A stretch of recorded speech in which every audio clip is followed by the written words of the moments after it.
نبی کریم صلی اللہ علیہ وسلم نے فرمایا، اللہ تعالیٰ نے کوئی بیماری ایسی نہیں بنائی جس کا علاج پیدا نہ کیا ہو۔ کچھ چیزوں میں یقینی شفا ہے، جن میں نمبر 1 شہد ہے، ہنی۔ ابو سعید رضی اللہ عنہ سے روایت ہے کہ ایک آدمی نبی صلی اللہ علیہ وسلم کی خدمت میں حاضر ہوئے اور عرض کیا کہ میرا بھائی پیٹ کی تکلیف میں مبتلا ہے۔ آپ نے فرمایا اسے شہد پلاؤ۔ پھر دوسری مرتبہ وہی صحابی حاضر ہوئے، آپ نے اسے اس مرتبہ بھی شہد پلانے کے لیے کہا۔ وہ تیسری بار آیا اور عرض کیا کہ میں نے عمل کیا ہے لیکن شفا نہیں ہوئی۔ آپ نے فرمایا اللہ تعالیٰ سچا ہے اور تمہارے بھائی کا پیٹ جھوٹا ہے، اسے پھر شہد پلاؤ۔ چنانچہ انہوں نے پھر شہد پلایا تو اسے تندرستی ہو گئی۔ کیونکہ قرآن مجید میں آتا ہے نا کہ شہد کے بارے میں کہ وہ شفا ہے، فیہ شفاء للناس۔ کلونجی میں شفا ہے۔ نبی صلی اللہ علیہ وسلم نے فرمایا سیاہ دانوں میں ہر بیماری سے شفا ہے سوائے موت کے۔ عجوہ کھجور، رسول اللہ صلی اللہ علیہ وسلم نے فرمایا عجوہ جنت کے پھلوں میں سے اور اس میں زہر سے شفا ہے۔ یعنی اگر آپ سمجھتے کہ آپ کے جسم میں آپ کا بلڈ پوائزنس ہو گیا ہے یا ویسے آپ کے اندر بہت ٹاکسنز ہو گئے ہیں تو اس صورت میں بھی آپ اس سے فائدہ اٹھا سکتے ہیں۔ نبی صلی اللہ علیہ وسلم نے فرمایا جو شخص روزانہ چند عجوہ کھجوریں کھا لیا کرے اسے اس دن رات تک زہر اور جادو نقصان نہیں پہنچا سکیں گے۔ بعض جگہ 7 کھجوروں کا ذکر ہے اور بعض اس میں چند دانوں کا ذکر ہے۔ تو اگر افورڈ کر سکے تو ایک دانہ ہی روز کھا لیں، 3 کھا لیں، 5 کھا لیں، 7 کھا لیں۔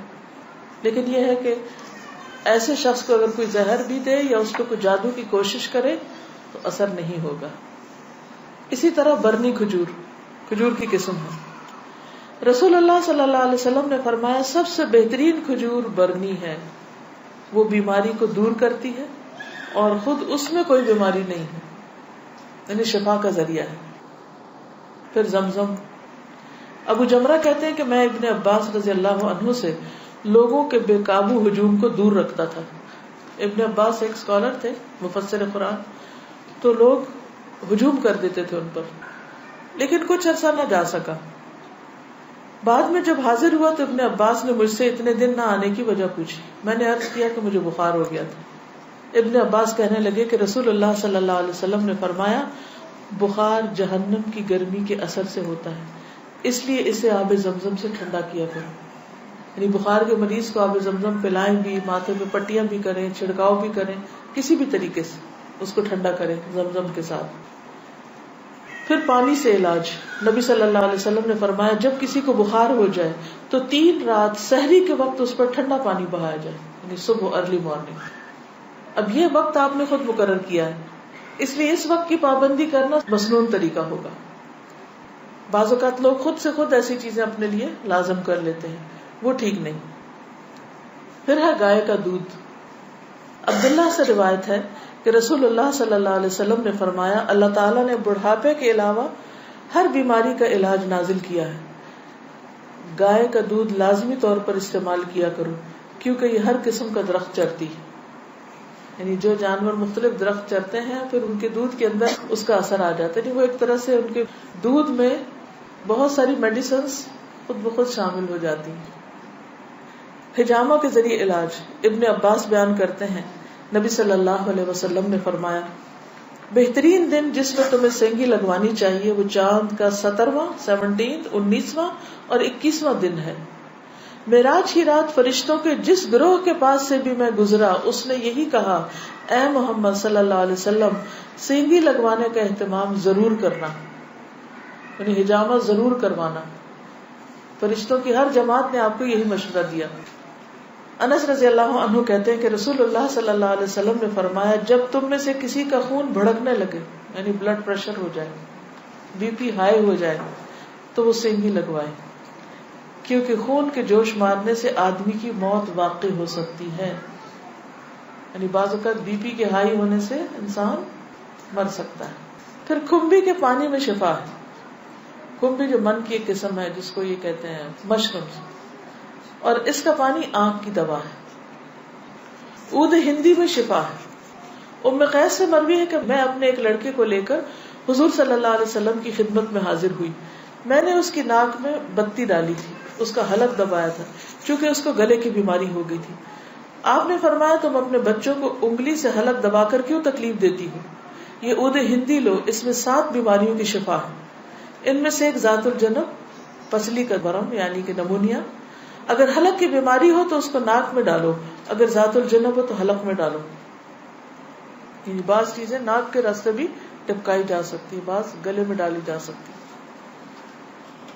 جنگلی بکری کے گوشت میں شفا، ہنٹنگ کا جو گوشت ہے نا. انس بن مالک سے روایت ہے کہ رسول اللہ صلی اللہ علیہ وسلم نے فرمایا ارق النساء سے شفا حاصل کرنے کے لیے جنگلی بکری کے ران کے اوپر والے کمر سے متصل حصے کو پگھلایا جائے، پھر اسے 3 حصوں میں تقسیم کیا جائے اور مریض نہار منہ 3 دن یعنی ہر روز ایک حصہ پیے. یعنی اس کو سوپ بنایا جائے، پگھلایا جیسے مراد یہ کہ اس کو بالکل اس کو ملیدہ بنا لیا جائے. کون سے حصے کو؟ ران کے اوپر کے حصے کو. تلبینہ.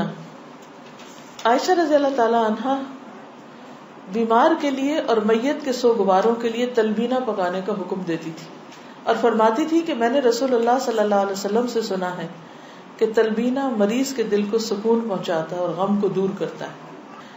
مہندی. سلمہ ام رافع جو رسول اللہ صلی اللہ علیہ وسلم کی آزاد کردہ باندی ہیں فرماتی ہیں کہ نبی صلی اللہ علیہ وسلم کو زخم ہوتا یا کانٹا چبھتا تو آپ اس جگہ مہندی لگاتے. اور آخری بات یہ کہ پرہیز علاج سے بہتر ہے. ام المنذر بنت قیس انصاریہ کہتی ہیں کہ رسول اللہ صلی اللہ علیہ وسلم میرے پاس آئے، آپ کے ساتھ علی رضی اللہ عنہ بھی تھے جو ابھی ابھی بیماری سے صحت یاب ہوئے تھے. کچھ نیم پختہ کھجوریں جو پک گئی تھی لٹکی ہوئی تھی. رسول اللہ صلی اللہ علیہ وسلم نے ان کو کھانا شروع کر دیا اور علی بھی کھانے کے لیے کھڑے ہوئے، لیکن رسول اللہ صلی اللہ علیہ وسلم نے یہ کہہ کر منع فرمانا شروع کر دیا کہ رک جاؤ کیونکہ ابھی تک بیماری کی کمزوری باقی ہے. سو وہ رک گئے.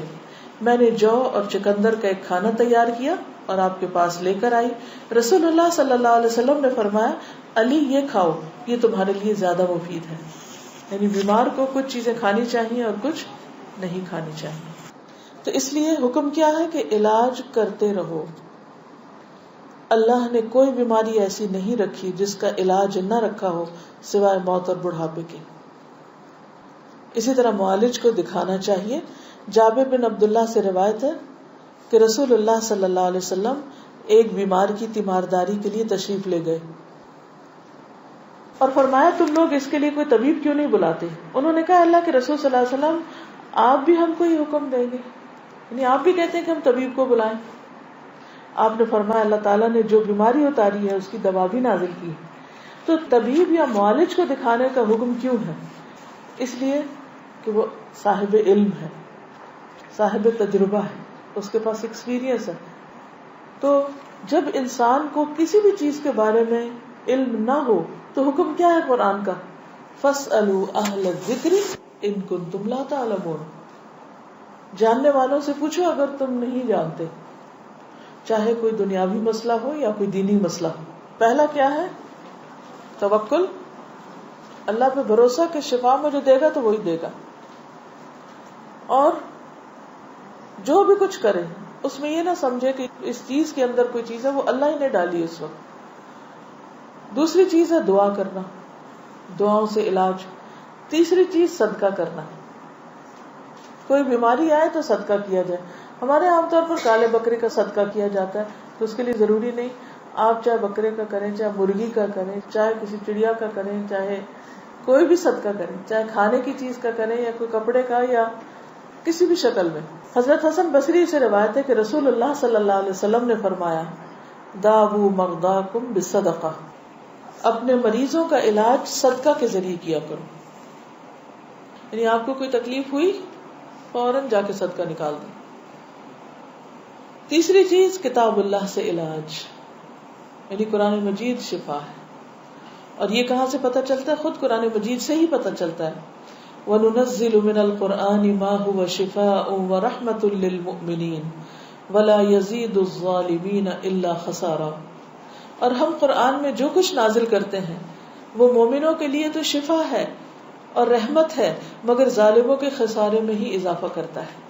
تو قرآن مجید میں جو کچھ ہے وہ سارے کا سارا شفا ہے. لیکن یہ جو کسی پہ خود سے پابندی خود ساختہ لگا دینی ہے نا کہ 300 بار پڑھو یا 1000 بار پڑھو یا رات کے وقت پڑھو یا صبح کے وقت پڑھو یا عشاء کے بعد پڑھو، وہ بعض اوقات لوگوں کو بلا وجہ کی مشقت میں مبتلا کرنا ہوتا ہے. اور نبی صلی اللہ علیہ وسلم کی سنت سے اس کا کوئی ثبوت نہیں کہ آپ نے صحابہ کو کوئی خاص نمبر بتایا ہو اور یہ کہا ہو کہ یہ اس وقت میں بیٹھ کے پڑھو یا اندھیرا کر کے پڑھو یا پانی کے کنارے پہ جا کے بیٹھ کے پڑھو. یہ پھر خود ساختہ پابندیاں ہو جاتی اور لوگ بھی ڈرنے لگتے ہیں کہ اگر یہ 41 دن نہ پڑھی یہ چیز تو کام نہیں ہونے کا. نہیں، اللہ تعالیٰ تو ایک دفعہ سے بھی سنتے ہیں. لا الہ الا انت سبحانک انی کنت من الظالمین. اصل چیز ہے کہ اخلاص اور شوق کے ساتھ انسان پڑھے. صرف اس کو ایک رٹو طوطے کی طرح رٹتے رہتے ہیں، پڑھتے رہتے ہیں، نہ کوئی یقین ہوتا ہے، نہ کوئی روح ہوتی ہے اور نہ ہی کوئی سمجھ ہوتی ہے کہ کیا پڑھ رہے ہیں. تو یہ ٹھیک نہیں. اسی طرح غیر شرعی علاج سے بھی پرہیز کرنا چاہیے. قیس بن سکن اسدی کہتے ہیں کہ عبداللہ بن مسعود نے اپنی بیوی کو دیکھا کہ اس نے خسرے کی بیماری کی وجہ سے تعویذ پہنا ہوا تھا. خسرہ کی بیماری معلوم ہے، جو سارے جسم کے اوپر وہ دانے آ جاتے ہیں. آپ نے اسے سختی سے کاٹا اور کہا کہ عبداللہ کی آل شرک سے بیزار ہے. ہم نے رسول اللہ صلی اللہ علیہ وسلم سے یہ بات بھی یاد کی ہے کہ بلا شبہ جھاڑ پھونک، تعویذ اور محبت کا جادو شرک ہے. یعنی کسی کو مسخر کرنے کے لیے جادو کرنا، کوئی ایسے ٹوٹکے کرنا، وہ بھی شرک میں آتا ہے. یعنی بعض خواتین ہوتی ہیں نا، وہ اپنے شوہر کا دل جیتنے کے لیے بابوں کے پاس چلی جاتی ہیں، وہاں سے کچھ عملیات کرواتی ہیں، تو یہ شرک میں آ جاتا ہے. اسی طرح کوئی چیز باندھ کے اسے گلے میں لٹکا لینا، یہ بھی درست نہیں. اس کو پڑھنا چاہیے. اور شرک یا دم جو ہے یہ سب کچھ پھر شرک میں شامل ہو جاتا ہے. اسی طرح حرام ادویات بھی منع ہے. نبی صلی اللہ علیہ وسلم نے حرام ادویات کے استعمال سے منع فرمایا ہے. ابو ہریرہ سے روایت ہے، سنن نبی داؤد. آپ نے فرمایا جس نے حرام چیز کے ساتھ علاج کیا اللہ تعالیٰ اس کے لیے اس میں شفا نہیں رکھے گا. یعنی حرام شفا نہیں دیتا، وہ مزید کسی بیماری کو بڑھانے کا ذریعہ بن جاتا ہے. آج کل آپ دیکھیں کہ کتنا زیادہ سائیڈ ایفیکٹس کے بارے میں آپ سنتے ہیں. تو بعض اوقات ایسی دوائیاں جو ایک مرض کو بظاہر کیور کرتی ہیں، وہ اپنے ٹاکسنز اور جگہوں پر اتنے زیادہ پیدا کر دیتی ہیں کہ جس سے ایک مرض جاتا ہے تو ایک اور نکل آتا ہے، وہ مکمل شفا نہیں ہوتی.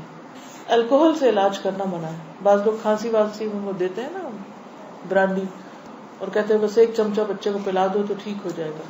چاہے اس سے وہ ٹھیک ہو بظاہر، لیکن وہ مزید مرض پیدا کرنے والی، وہ شفا کا ذریعہ نہیں بلکہ بیماری ہے. نبی صلی اللہ علیہ وسلم نے جو فرمایا کہ 3 چیزوں میں شفا ہے، اس میں ایک شربت اصل، شہد پینا، اور دوسرا شرطت محجم، یعنی اس کے کٹ میں وہ جو حجامہ والا کٹ لگاتا ہے، اور تیسرا داغنا. تو میں تمہیں داغنے سے منع کرتا ہوں. 2 طریقے ٹھیک ہے، شربت اصل ٹھیک ہے، شرطت محجم ٹھیک ہے، لیکن داغنا ٹھیک نہیں.